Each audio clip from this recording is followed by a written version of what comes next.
Ladies and gents, tonight we're going to start chapter 7. That's all going to be algebraic expressions, inequalities.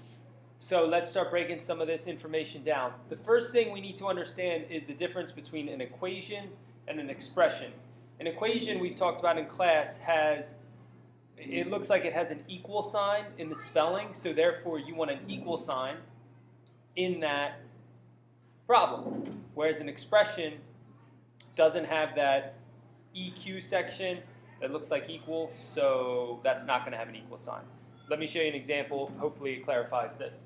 All right, so our problem is a number y decreased by 4 is 3. The term is tells us that it's going to be equal to. That means it's definite. All right.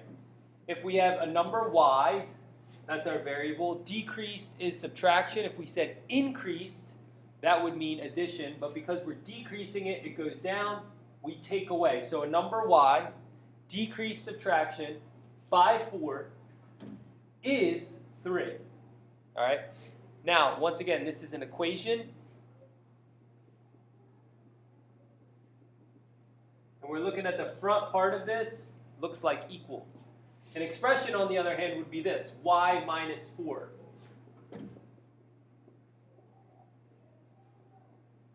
The reason this is an expression is because there's no equal sign. We can't solve this right now as it is. We could solve this, all right, and I'm going to show you how to start some of those. If you want to look at the difference between equations and expressions, and you want to look at some more examples of how to turn phrases into equations or expressions, you can look at page 296 and 297, and that'll go into this at greater depth, which we'll also do in class.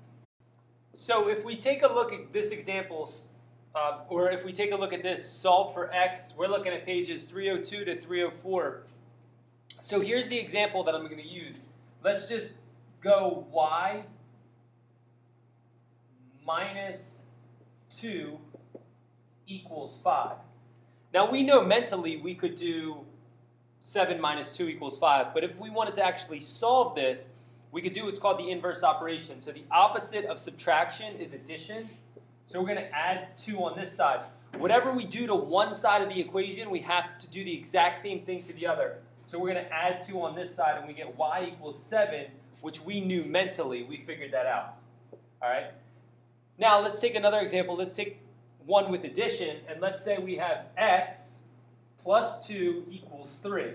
Now, we know 1 plus 2 equals 3 mentally, but once we start to get into more complex problems, it's really important that we have an understanding of this. Because we're adding here, we want to do exactly the opposite of addition, which is subtraction.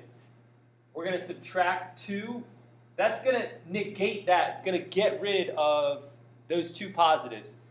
If we had a little diagram and we have 2 positives, well, if we add negatives to those, they cancel each other out. So now we're left with just x equals whatever we do over here. We're going to do the exact same thing over here. We're going to subtract 2, and we get x is equal to 1.